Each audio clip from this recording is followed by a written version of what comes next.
Assalomu alaykum, hurmatli televizor ko'rguvchilar. Yaxshimsizlar? Dunyo qurultiyi Tor televiziyasining kunlik xabarlar programmasiga hammanglar xush kelibsizlar. Men İftixor Abdurashid. Bugun chorshanba. Hurmatli ko'ruvchilar, tövanda diqqatinglar kunlik xabarlar programmamizning tafsilotida bo'lsin. 23 fevraldan 25 fevralgacha Belgiya poytaxt Bryusselda 9-cı navbatlik xalqaro Tibetni himoya qilish yig'ini o'tkazilgan. 47 davlatdan 170 dan ortiq kishi kelib qatnashgan bu yig'inga Uyg'urlarga vakolatan Dunyo qurultiyining raisi Dolqin Ayso apandi taklifga binoan qatnashib, Uyg'ur irqiy qirg'inchiligi masalasini kun tartibga keltirgan. Dolqin Ayso apandining bergan ma'lumotlarga asoslanganda, u yig'inda Surgundagi Tibet hukumatining bosh ministri, parlament a'zolari, Tibetni qo'llovchi ko'plagan xalqaro tashkilotlarning rahbarlari bilan uchrashib, Uyg'urlar masalasi va kelajakdagi hamkorliklar to'g'riliq so'zlash fursatlariga erishgan. Dolqin Ayso apandi yig'inda xalqarodagi diplomatik kurashlarimiz duch kelayotgan qiyinchiliklar, afzalliklar va fursatlar degan temada doklad bergan.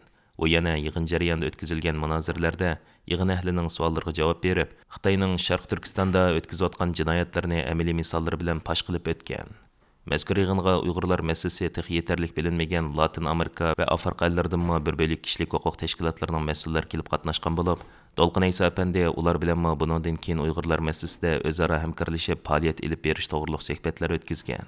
9-cı navbatlik xalqaro Tibetni himoya qilish yig'iniga Dolqin Ayso bilan birga Qurultay Xitoy ishlar komitetining mudiri Odiljon qatnashgan bo'lib, u bu yig'in haqida to'xtalganda Tibetlarning o'zaro ittifoqligi va hamkorlik ro'yidan ulgilishga arziydiganligini his qilganligini eskartdi.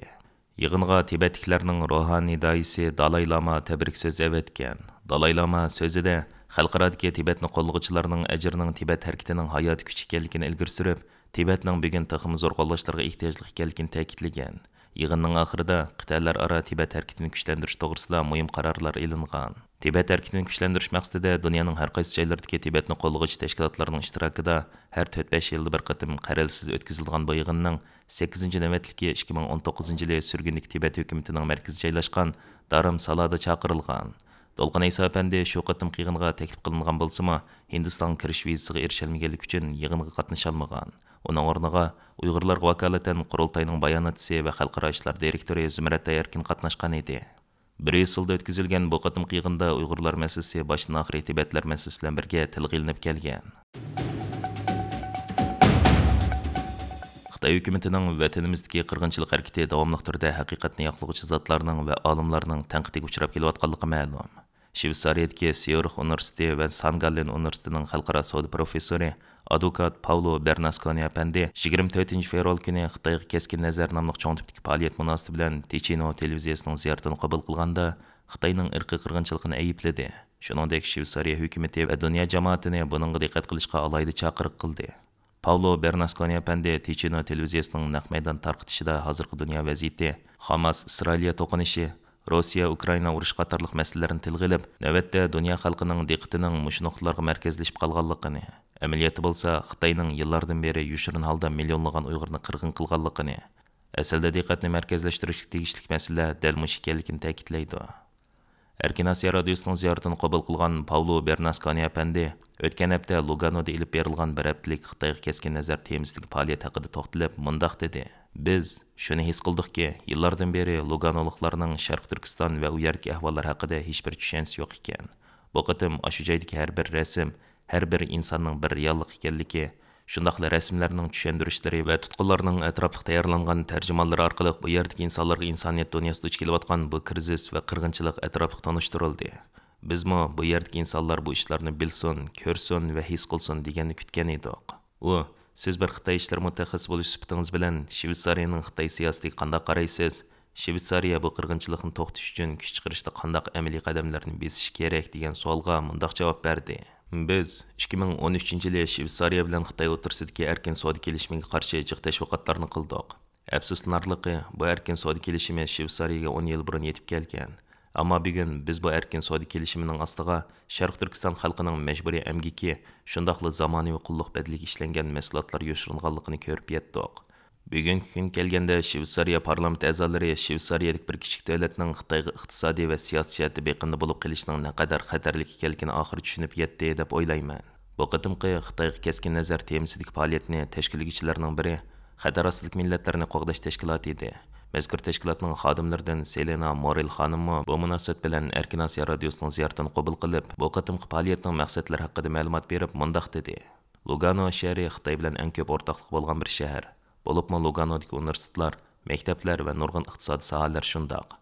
Bu qatimqi faoliyatimizning asosli maqsadi Luganoliklarga Xitoyning haqiqiy qiyofasini tonishtirish. Selina xonimning fikricha, Xitoyning Uyg'urlar qilayotganlari mushuning bilan cheklanib qolgani yo'q. U bu haqda to'xtalib mundaq dedi. Biz yana Shveysariya va dunyoning boshqa yerlaridagi Uyg'ur muhojirlar uchrayotgan Xitoyning parokanchiliklaridan xabarimiz bor.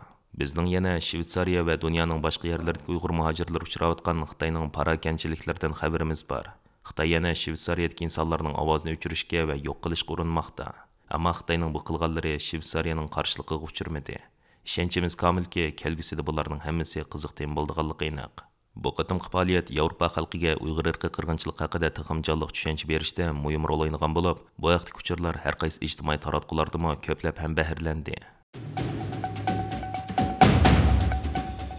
Pul muomala vaqti gazetining xabariga asoslanganda, yaqinda Amerika tamojnasi Bentley, Porsche va Audi qatorliq dangliq markalik mashinalarni tutib qolgan hamda minglagan sondagi avtomobilning Amerika bozoriga kirishini cheklagan. Mazkur xabarda aytilishicha, Volkswagen shirkatining ishlab chiqarish va ta'minlash zanjiriga chetishliq minglagan Bentley, Porsche va Audi qatorliq dangliq markalik mashinalarga ishlatilgan ishki o'zak Sharq Turkistonda ishlangan. Sharq Turkiston bo'lsa, Xitoy hukumatı majbur emgakni eng zo'r ko'lamda ijro qilayotgan rayonlardan hisoblanadi. Xabarda bu to'g'risida aniq qilib, bu avtomobillarni ishlab chiqarishga qatnashgan Volkswagen shirkati Uyg'ur majburiy emgak orqali yasalgan o'zaklarni ishlatgan bo'lishi mumkin.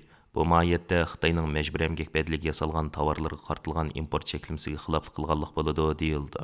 Xabarda aytilishicha, Volkswagen shirkati bu masalani hal qilish uchun avtomobillarga ishlatilgan o'zak va boshqa elektronlik zapchastlarning pokiz yo'ldan kelganligini isbotlashning o'rniga bu zapchastlarni birdek pokiz manbadan kelgan zapchastlarga almashtirish taklifini sungan.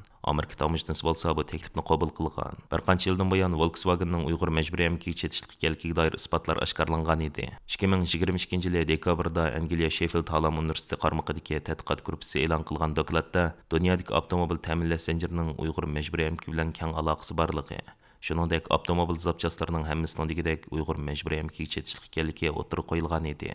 Hörmətli görürmənlər, yuqorida diqqətinizə günlük xəbərlər proqramımızın təfsilatını sunduq. Keyin qıtımlıq sanımızgacha görüşkiç aman bolğaysızlar. Stansiyamızın YouTube kanalına əza oluşunu unutmang. Xeyir xoş.